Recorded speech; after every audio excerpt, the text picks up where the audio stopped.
Después de terminar la consagración, decimos: este es el sacramento de nuestra fe.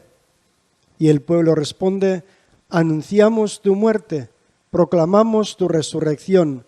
Ven, Señor Jesús. Pues bien, después de esta aclamación comienza la segunda parte de la plegaria eucarística, que es análoga a la primera parte, pero desde otra perspectiva. La primera parte es desde el cuerpo de Cristo, la historia de la salvación realizada en Cristo. Por tanto, la plegaria eucarística aparece como sacrificio de alabanza en el cuerpo del Señor, realizado sacramentalmente. La segunda parte va a ser también alabanza, pero desde la perspectiva del cuerpo de Cristo, que es la Iglesia. Aquí se cumple la ley de la reducción, que consiste en esto. Dios primero planea salvar a todos los hombres en Adán, pero Adán prevarica. Ante la prevaricación de todas las naciones, bajo la imagen de la Torre de Babel, Dios escoge un pueblo, a Israel. Ahí tenemos la primera reducción. Este pueblo, sin embargo, también prevarica, y entonces vuelve de Babilonia un resto. Es la segunda reducción. El resto de los pobres de Yahvé, del cual habla Sofonías y el Deutero Isaías. De este resto va a nacer uno en el cual se resume toda la elección, la salvación a todos los pueblos. Ese uno es Jesucristo. Esto mismo aparece también en la plegaria eucarística. Hasta la consagración se proclaman las maravillas de Dios y todas se concentran en el cuerpo de Cristo. Pero ahora comienza el despliegue, la ley de la expansión que ocurrió en la Iglesia a partir de Jesucristo. Jesús escoge el resto de Israel, el núcleo de la Iglesia, los 12 apóstoles. En Pentecostés se despliega a la Iglesia, nuevo Israel, y en la Iglesia a todas las naciones. También en la misa todo ha comenzado en Jesucristo, pero a partir de ahora se despliega. Primero va a ser la Iglesia. La Iglesia, a su vez, intercede por los difuntos y por todos los pueblos. Así se cumple el misterio total que Pablo llama la recapitulación. La bendición o acción de gracias, que implica dos oraciones. Por una parte, la anamnesis o memorial sacrificial, que dice así: así pues, Padre, al celebrar ahora el memorial de la muerte y resurrección de tu Hijo, te ofrecemos el pan de vida y el cáliz de salvación, y te damos gracias porque nos haces dignos de servirte en tu presencia. Ha sido recordado el mandamiento del Señor: hagan esto en memoria mía. En virtud del Espíritu Santo, este mandamiento ha sido cumplido y este recuerdo es memorial. Memorial es un término técnico en la Biblia que significa una celebración en que al recordar el pasado se hace presente. Así, Israel tenía conciencia cuando celebraba la fiesta de Pascua, que no era un simple recuerdo, sino que este recuerdo celebrado hacía presente la alianza que Dios había hecho con los padres antiguamente en la salida de Egipto. Alianza que era actualizada en virtud de la celebración. Es lo que ocurre en la misa, que es un sacrificio de memorial de acción de gracias a Dios, porque nos envió a su Hijo muerto y resucitado. Se hace una celebración en que Dios actualiza la alianza con la Iglesia, con el nuevo pueblo de Dios. Por otra parte, la ofrenda. En este momento, la alabanza de la Iglesia va a hacerse en el cuerpo de nuestro Señor, y por eso dice: al celebrar ahora el memorial de la muerte y resurrección, te ofrecemos y te damos gracias.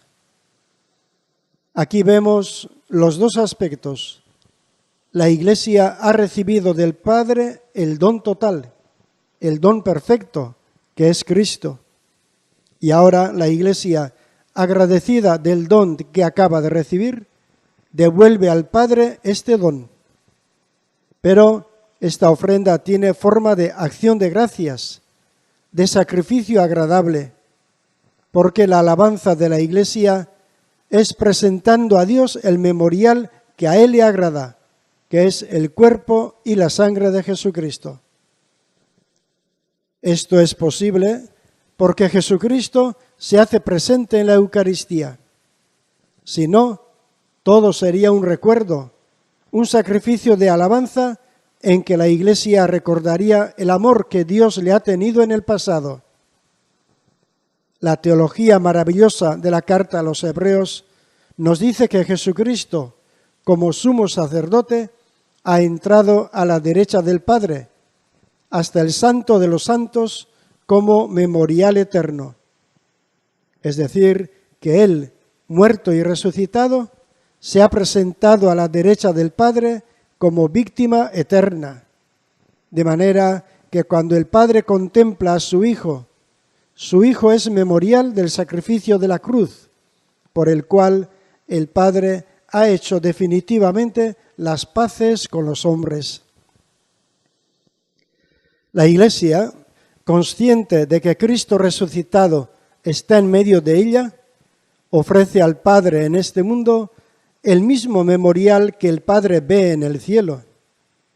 Por eso, justamente para el Padre es verdadero sacrificio de alabanza, como alianza eterna que ha hecho con nosotros. De la misma manera, el Apocalipsis habla del Cordero Pascual que está en el trono de la gloria. La Iglesia sabe que en virtud del Espíritu Santo, Cristo resucitado se hace presente en el momento de la consagración. Pero claro, Cristo resucitado es Señor y Cordero inmolado, Señor y a la vez memorial de su muerte. La resurrección es el sello de la alianza eterna hecha en la cruz y como tal memorial ante el Padre. Una de las grandes dificultades de la misa es esta. Hay que afirmar que no hay más que un solo sacrificio. Entonces, ¿por qué hablamos de que la misa es verdadero sacrificio si no hay más que uno? La carta a los Hebreos nos dice que Jesucristo se ofreció en la cruz de una vez por todas. La alianza y la reconciliación con el mundo ha sido hecha en la sangre de Cristo, ofrecida una sola vez en el pasado. Y como eso ya sucedió, no se puede volver a repetir.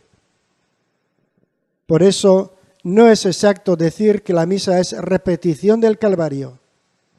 Esa fórmula es inadecuada. Hay que decir, es actualización. No hay dos sacrificios, sino el mismo sacrificio de la cruz que se hace presente de manera sacramental. Si hay varias misas y se dice que la misa es verdadero sacrificio, no es porque añada nada al sacrificio de Cristo, sino que lo actualiza. Como sacramentos hay varios sacrificios, varias misas, pero como realidad no hay más que uno. En definitiva, si nosotros celebramos verdadero sacrificio en la misa como actualización del sacrificio único de la cruz, es a fin de que nosotros seamos hechos víctimas de alabanza. No olvidemos esto.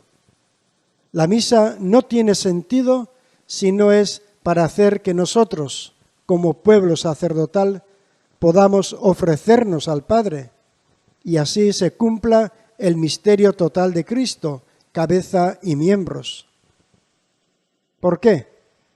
Porque el sacrificio de la cruz ya ha sido perfectamente agradable al Padre y el Padre ve eternamente el memorial de su Hijo como sacrificio perfecto. Entonces, si se actualiza el memorial eterno como memorial de la pasión en la misa, es a fin de que nosotros participemos de este sacrificio único y así seamos hechos víctimas, como dice San Pablo. Ofrézcanse como hostias puras, santas y agradables a Dios. Este es el sacrificio espiritual que Dios espera. De ahí que de alguna manera se puede decir, no basta el sacrificio de Cristo. El sacrificio de Cristo ha sido dado a la Iglesia a fin de que la Iglesia, como pueblo sacerdotal, pueda ofrecerse a Dios. El sacrificio de la misa queda incompleto sin nuestra ofrenda. El sacrificio de la cruz no es incompleto en cuanto es perfectamente agradable al Padre, pero si el sacrificio de la cruz es dado en la misa, es a fin de que nosotros seamos incorporados realmente a ese sacrificio. Y por tanto, queda incompleta la misa cuando no hay ofrenda nuestra. Lo primero es ofrecer al Padre el sacrificio único que le agrada, que es el de Jesucristo. Pero por lo mismo que ese sacrificio es para santificar a su Iglesia, exige el segundo momento, que nosotros, como ofrenda, nos unamos al sacrificio único de Jesucristo y así se realice el sacrificio completo de la cabeza y de los miembros. En este momento en que la Iglesia hace su primera oración después de la consagración, es ahí donde nosotros nos hacemos ofrenda al Padre en Cristo y por Cristo. El memorial del sacrificio de Jesús y la ofrenda de la Iglesia se dan a la vez. La Iglesia ofrece lo que el Padre le da.